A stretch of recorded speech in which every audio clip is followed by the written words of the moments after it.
फिर next question है, पशु पक्षियों से प्रेम इस पाठ की मूल संवेदना है। अपने अनुभव के आधार पर ऐसी किसी प्रसंग से जुड़ी रोचक घटना को कलात्मक शैली में लिखिए। स्टूडेंट्स, इसमें हम अपनी तरह से किसी रोचक घटना का विवरण लिख रहे हैं। अगर आप चाहें तो आप इसी तरह से अपनी किसी और घटना को आप लिख सकते हैं। एक गांव में एक किसान रहता था। उसके पास 2 बैल थे। वह अपने बैलों से बच्चों की तरह स्नेह करता था।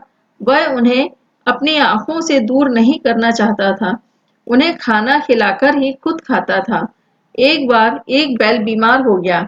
उसने खाना पीना छोड़ दिया। अब इस वजह से किसान ने भी खाना पीना छोड़ दिया। किसान का प्यार देखकर बैल की आंखों से आंसू बहने लगे। इससे पता चलता है कि किसान अपने पशुओं से मानवीय व्यवहार करता है।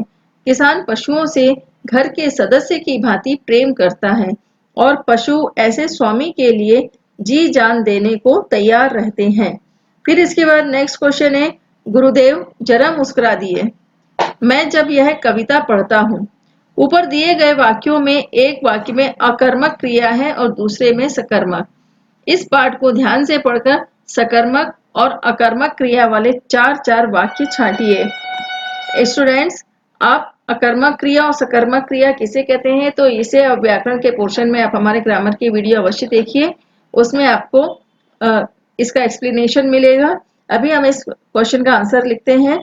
पहला है, पाठ से सकर्मक और अकर्मक क्रिया वाले 4-4 वाक्य।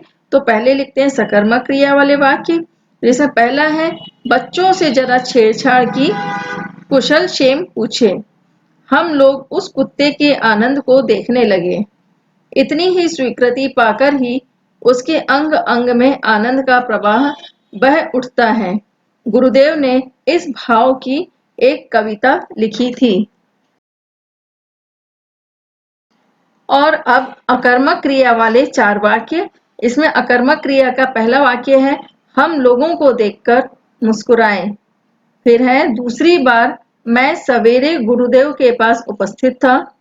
फिर नेक्स्ट है, ऐसे दर्शनार्थियों से गुरुदेव कुछ भीत भीत से रहते थे। फिर नेक्स्ट है, उस समय एक लंगड़ी मैना फुदक रही थी। फिर इसके बाद नेक्स्ट क्वेश्चन है, निम्नलिखित वाक्यों में कर्म के आधार पर क्रिया भेद बताइए। तो इसका आंसर इस तरह से लिखेंगे, जो वाक्य दिया है, मीना कहानी सुनाती है। तो इसमें क्रिया भेद जो लिखना है, इसमें है सकर्मक क्रिया। फिर अभिनव सो रहा है, इसमें क्रिया भेद है अकर्मक क्रिया। फिर गाय घास खाती है, तो इसमें सकर्मक क्रिया है। मोहन ने भाई को गेंद दी, इसमें भी सकर्मक क्रिया है। फिर लड़कियां रोने लगी, इस वाक्य में अकर्मक क्रिया है। नेक्स्ट क्वेश्चन है, नीचे पाठ में से शब्द युग्मों के कुछ उदाहरण दिए गए हैं, जैसे समय असमय, अवस्था अनावस्था। इन शब्दों में अ उपसर्ग लगाकर नया शब्द बनाया गया है। पाठ में से कुछ शब्द चुनिए और उसमें अ और अन उपसर्ग लगाकर नए शब्द बनाइए। स्टूडेंट्स, इसमें हमने आपको कुछ उदाहरण दिए हैं, आप और भी छाट करके पाठ में से लिख सकते हैं इसके लिए शब्दों को।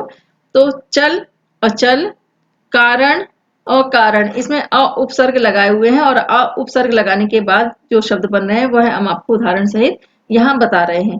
प्रचलित, अप्रचलित, विश्वास, अविश्वास, शांत, अशांत, भाव, अभाव, नियमित, अनियमित, मूल्य, अमूल्य। फिर अन उपसर्ग लगाने से बने हुए शब्द हैं, तो उपयोग, अनुपयोग, उद्देश्य, अनुद्देश्य, उपस्थित, अनुपस्थित, अवस्था, अनावस्था। स्टूडेंट्स, आप इस तरह की पूरी व्याकरण समझने के लिए आप हमारे ग्रामर वीडियो अवश्य देखिए।